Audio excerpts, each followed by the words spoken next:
Қайырлы күн, әңгіме сүйер тыңдармандар. Арнамызға қош келдіңіздер. Жаңа әңгімені қабыл алыңыздар. Бүгінгі әңгімеде алып қашудың құрбанына айнала жаздаған Ажардың басынан өткен оқиға баяндалады. Жастардың өзара келісімге келу арқылы алып қашу болса, онда артық әңгіме айтуға болмайды. Ал танымайтын, өзара келісімге келмеген жанды алып қашу қылмыс болып табылады. Қызға 40 жігіт сөз салады. Бұйырғаны алады демекші. Тағдырын бір-бірімен байланыстырған жандар той жасап, отау көтереді. Алайда танымайтын, сөз байласпаған жанды зорлықпен алып қашу ешқандай салтқа жатпайды. Алып қашудың құрбаны болған қыз бала дұрыс өмір кеше ала ма?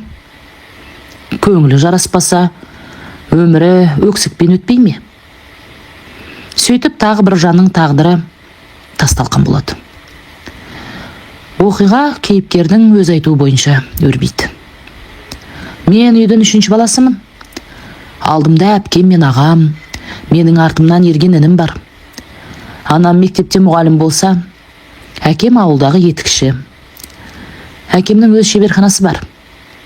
Ертелі кеш, қысы, жазы сол шеберханадан шықпайды. Балалық шағым 90-шы жылдарға тап келген болатын.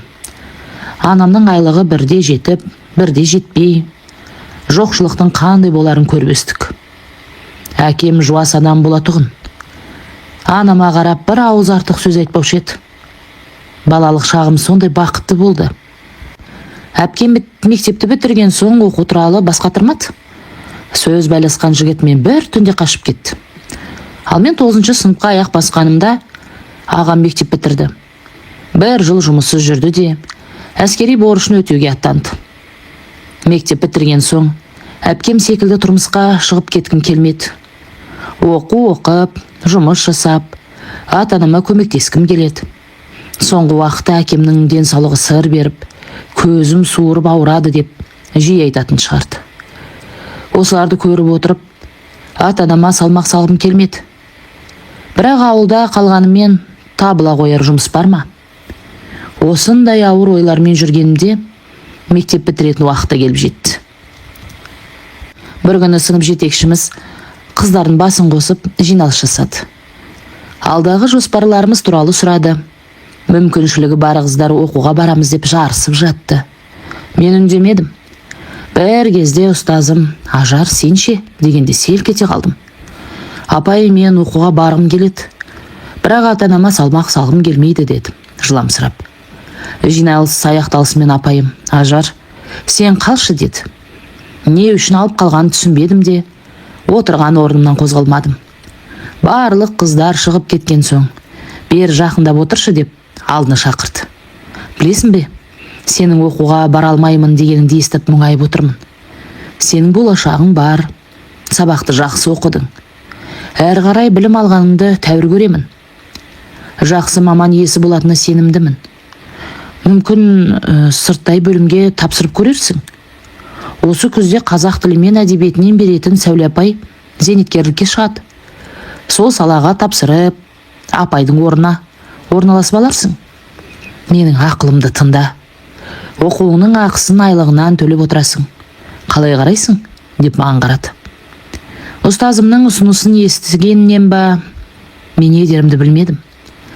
Қуанып тұрсам да бір жағынан қорқынышым басым еді. Мектеп бітіре сала, тәжірибесі жоқ жанды жұмысқа ала қоймасанық. Арпалысқан ішкі ойымды түсінді ме? Өзің көріп жүрсің, мектепте маман тапшы. Әуелі тапсырып алшы. Қалғанын өзіміз үйретеміз.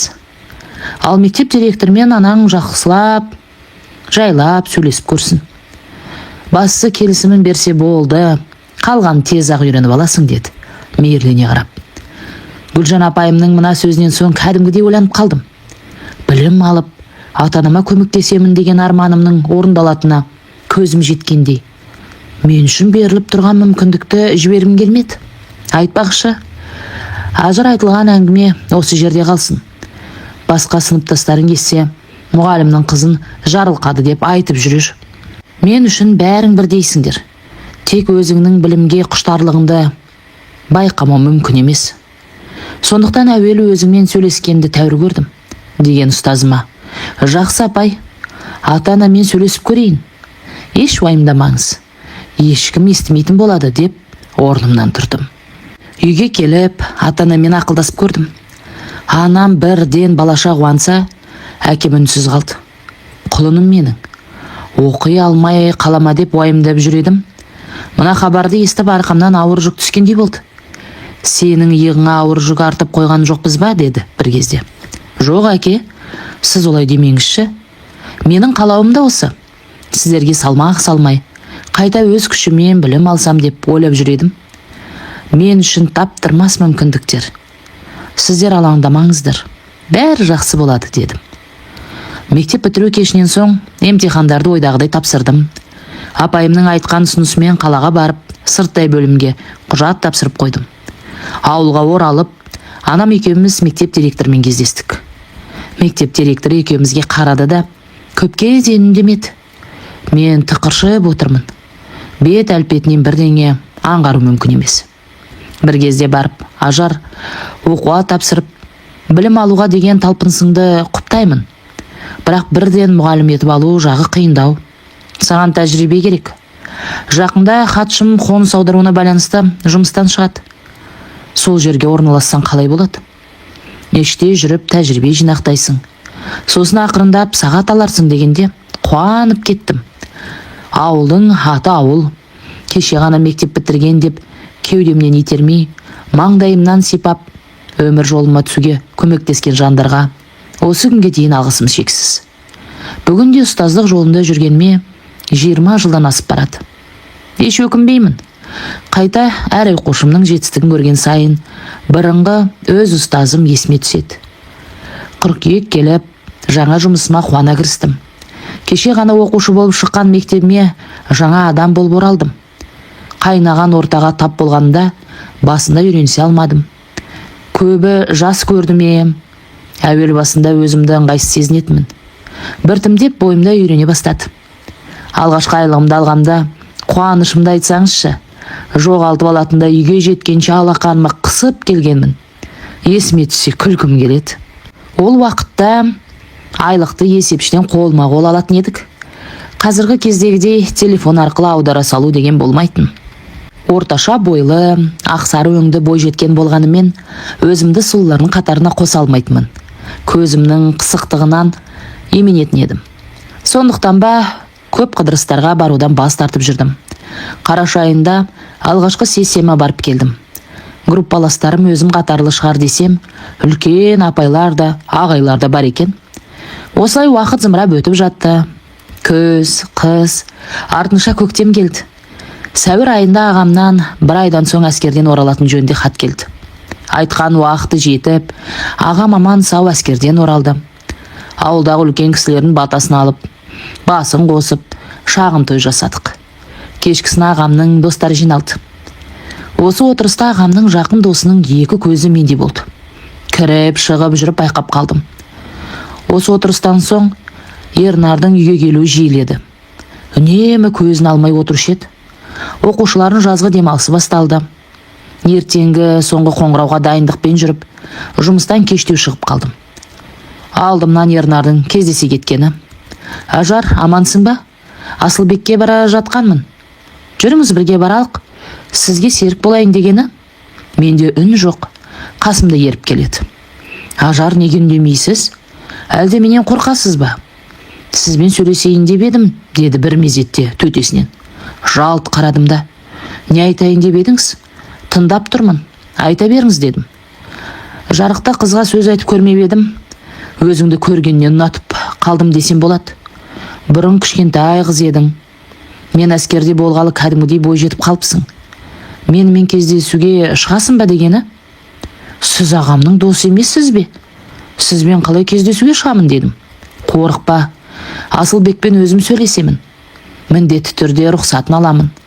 Сен келісіміңді берсем болғаны, деген Ернар қолымнан ұстап алғанда жүрегім дір ете қалды. Кеш болғанымен қараңғылық түсе қоймаған кезет, ұялғанымнан қолымды тартып алдым. Оныңыз не?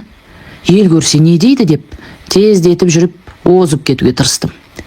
Үйге келгеніммен ағамнан қысылып барамын. Қылмыс жасаған жандаймын. Арада әйтеуір бір аптадай уақыт өтті. Ата-анамыз көрші ауылдағы жақын туысымыз қайтыс болып, жол жүріп кеткен болатын. Үйде ағам мен және інім үшеуміз қалғанбыз. Кешке қарай ағам киіне бастады. Ажар, мен жайырақ келемін, маған алаңдамай жата беріңдер деп шығып кетті. Көп ұзамай терезе қағылды. Інім жүгіріп кеткен болатын. Әпке сізді шақырады деп кері оралды. Қолында тәтті сусын мен шоколады бар. Мұны кім берді десем, айтпаймын деп быржыңдайды. Кім екен деген ойлармен сыртқа шықсам, есік алдында Ернар тұр. Сіз бе? Қайдан жүрсіз? Ағам келіп қалса ұят болар дегенмен кері бұрылдым. Тыңдашы Ажар, ағаңмен сөйлестім. Ойымның таза екенін айтып, рұқсатын алдым. Біздің сөйлесуіміз үшін өзі шығып кетті. Өтінемін, сөзіме құлақ салшы. Ағаң тең 1 сағат уақыт берген, деген Ернар есік алдындағы орындыққа жайғасты. Кел отыршы, сыртқа шығуға рұқсат жоқ. Ағаң рұқсат берді, дегенді естігенмен Ернардың жанына отырдым. Әңгімелесіп отырып уақыттың қалай өтіп кеткенін байқамай қалыппыз. Бір кезде аула жақтан ағамның жөткіренген дауыс естіп, үйге зып бердім. Осылайша Ернармен сөйлесіп жүрдік. Келесі бір келгенде ауылда жұмысы жүре алмайтынын, қалаға барып жұмыс қарастыратын жеткізді. Қаражат жинақтап, келесі жылы үйленгісі келетін сөз арасында әйтеуір айтып қалды. Үйлену туралы естігенде жүрегім атқақтап қоя бергені. Сыр білдірмей отыра бердім. Ернар мен ағам қалаға жұмысқа кетті. Арасында келіп тұратын. Күзге қарай ағам үйленетін жеткізді. Ауылдың қызы екен. Жеңгем биыл оқу бітіріп келген. Мектепке жұмысқа орналасты. Ақ көңіл, ашық мінезімен бәріміздің көңілімізден шықты. Оқуымның 2-ші жылы басталды. Директор уәде бергендей, хатшылық қызметіме қоса азғантай сағат берді. Осылайша ұстаздық қызметім басталды. Кіші сыныптарға сабақ беретін болдым. Алғаш сабақ бергенім әлі есімде. Қол аяғым дірілдеп, қобалжуым басым болған. Кейін жайлап үйрене бастадым. Жаңа жылдық кештен соң жеңгем екеуміз үйге қайтып келе жатқанбыз. Алдымыздан 3-4 жігіттің шыға келгені. О, қыздар, жолдарың болсын. Жүріңдер, жеткізіп тастайық деп ере жүрді. Сөздерінен ағамның қатарластар екенін таныдым. Жеңгем екеуміз қорқа соқтап бір-бірімізге тығыла үйге қарай құстай ұштық. Қақпаның есігін ашып жатырғанымызда, Ажар, әлі кездесерміз деген дауысты естісек те, артымызға бұрыла қоймадық. Осыдан кейін кешкісін жалғыз жүруге қорқа бастадым. Жеңгемді немесе інімді ертіп жүретін болдым. 8 наурызға қарсы мектептегі қыз келіншектерге арнап кеш ұйымдастырылды. Жеңгем ағаммен басқа отырысқа баратын болып, ертерек қайтып кетті. Ойымда ештеңе жоқ, кештен жалғыз шықтым. Біраз жүрген соң артымнан біреудің еріп келе жатқанын естігендей болдым. Бір мезетте қасыма көлік тоқтай қалды да, қас қағым сәтте айналам апыр-топыр болып кетті. Не болған ұғынар емеспін. Артымнан еріп келе жатқан адамдар бас салып көлікке итеріп жатырғанда, бір бәлеге ұрынғанымды түсініп үлгердім. Айғайлап, көмек шақыруға да мүмкіндігім болмады. Көлік көп жүрмеді. Бір аулаға келіп тоқтады. Қайда келгенімізді, кім алып қашқанын түсіне алар емес. Көліктен түсіріп, дедектетіп ала жөнелгендері қарсыласқаныма да қарар емес. Біреудің басыма орамал жауып жатқанын көрген сәтте өзімді қолға алдым. Басымдағыны жұлып алып айғай салсам да, тоқтар жан жоқ. Бәрі жабылып үйге кіргізбекші. Дегендеріне жетіп есіктен кіргізген уақытта қайда келген түсіндім. Жаңа жыл кешінде соңымнан қалмаған ағаммен қатарлас жігіт, есімі Дархан болатын. Топтасып жүріп, бір бөлмеге кіргізді де, есікті жауып тастады. Бар даусымен ағамды шақырыңдар деп бақырдым. Есікті тепкілеп жатырмын. Қанша тепкілеген есімде жоқ. Бір кезде бөлменің есігі ашылып, Дарханның әжесі кіріп келді. Жасы 70-тен асқан, бойы еңкіш тартқан кейуана есіктен әрі аттамай табалдырыққа отырып алды. Қарағым, бетің ашылып, оң босағаңды аттап қойғансың. Енді несіне байбалам саласың? Көнер түрің жоқ, ақылымды тыңда. Менің балам жігіттің төресі, түрі десе түрі, бой десе бойы бар. Оқымады деп менсінбесең басқа қояр кінәң жоқ дегені. Әже, балаңыздың мақтауын жеткізгенмен менің сөзімді кім тыңдайды? Өз еркімен келген ештеңе жоқ. Есіктен былай тұрыңыз, кетуім керек. Болмаса ағамды шақырыңдар, дедім ашуланып. Дір-дір етіп сөзімді шақ жеткіздім. Ойбай, мынауың не дейді? Өз еркімен келмеген несі? Менің баламның қай жер жаман? Менсімен мұрнын, шеруін қараш. Мынауының көнетін түрі жоқ. Қайда әлгі ағасы?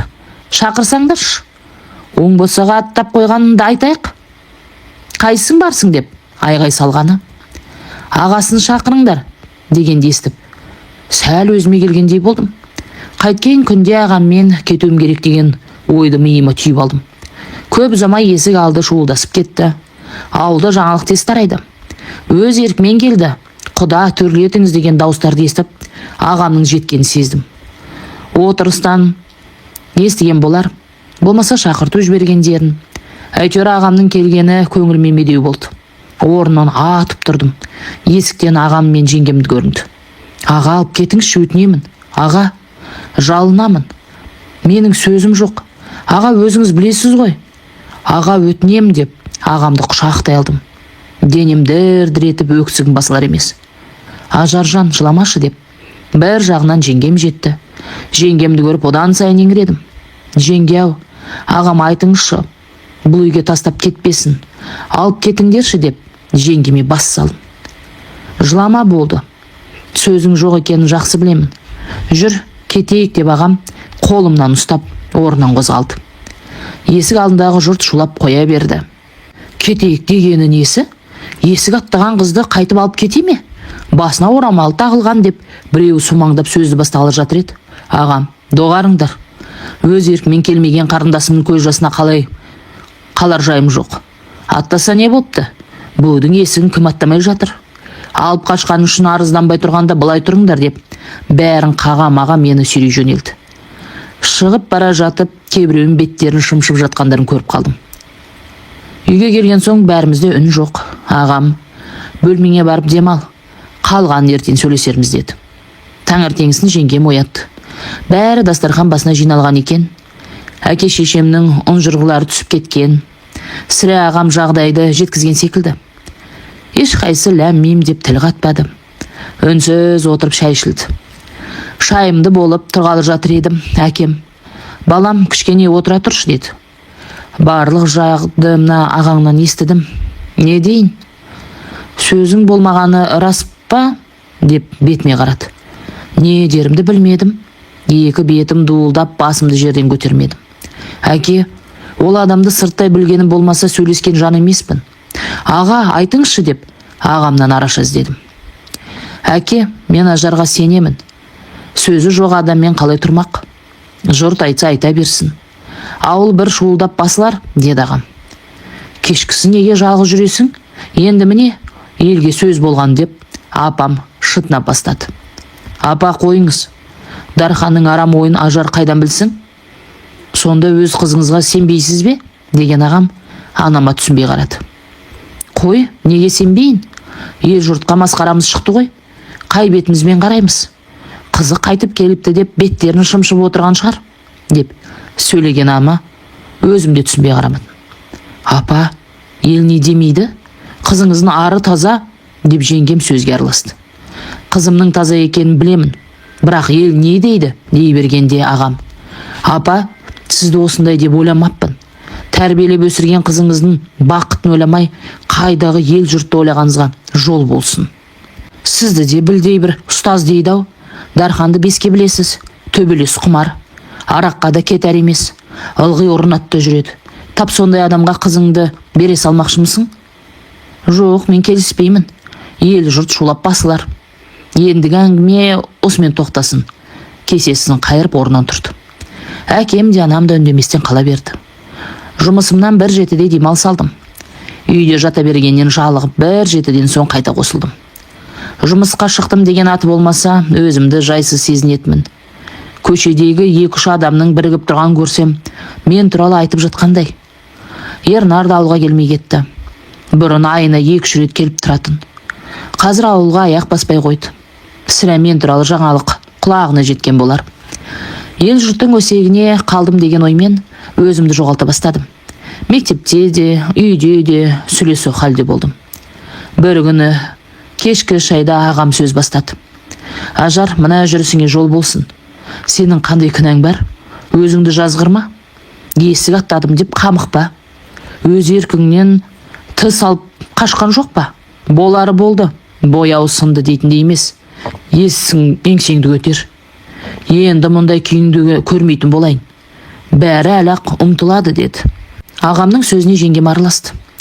Ұмыту оңай дейсің бе? Мүмкін еркегіз басқа жаққа ауысарсың. Мысалы қалаға. Биыл кенже бала мектеп бітіреді. Оқимын десе қасында боласың. Әрі болған оқиғаны ұмытасың. Жаңа орта дегендей. Біздер көмектесерміз. Қалай қарайсыздар? Деп бәрімізге қарады. Айтпақшы, бір группаласым қалада мектепте орналастырам деп жатыр еді. Хабарласып көрейікші, жұмысқа орналасуға көмектесіп қалар дегені. Жеңгемнің мына сөзі ой салды. Ауылда қалғым келмеді. Бойымды жиып, еңсемді тіктедім.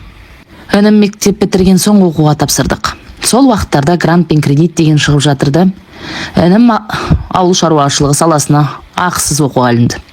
Өзімде орыс тілді мектепте қазақ тілі мен әдебиетінен сабақ беретін болып орналастым. Ағам пәтер жалдап берді. Жаңа орта біртіндеп өткен оқиғаны ұмытыра бастады. Ернал сол күйі әйтеуір хабарсыз қалды ғой. Кейін үйленгенін естідім. Орыс тілді мектеп болған соң ортам да орыс тілдер еді. Өзім қатарлы жігітпен танысып сөйлесе бастадық. Басымнан өткен оқиғаны жасырмадым. Кейін үйлендік. Қазір 3 баламыз бар. Алғашқы 2 ұл бала болса, кенжеміз қыз бала. Балаларыма үнемі бір-бірлеріңе қамқор болыңдар деп айтып отырам. Қызымның да осындай жағдайға тап болған қаламаймын. Өзімнің танымайтын, сөйлеспеген жанның алып қашу құрбаны бола жаздағаным есіме түсе, денем түршігіп кетеді. Өжет мінезді ағамның батылдығымен ол босағада қалмадым. Ата-анам ескінің көздері. Көпке дейін, әсіресе анам, менің өзімді кінәлап жүрді. Сонда ел не дейді екен деп, төбелес құмар, әрі араққа жақындығы бар дарханың босағасында қалуым керек педі. Бұл күнде ата-анам өмірден өткен. Аға жеңгем ауылда тұрады. Жеңгем ұстаздық жолында болса, ағам құрылыс шебері. Әлі күнге дейін ойланамын. Егер сол босағада қалғанымда, тап осылай бақытты болар ма едім? Білмеймін деп сөзін аяқтады. Қаншалықты қатты құласаң да, қайта тұруға құқың бар демекші. Кейіпкерге отбасы бақытын тілеймін. Тыңдағандарыңызға рахмет. Әңгіме ұнаған болса, лайк басып пікір қалдыра кетсеңіздер.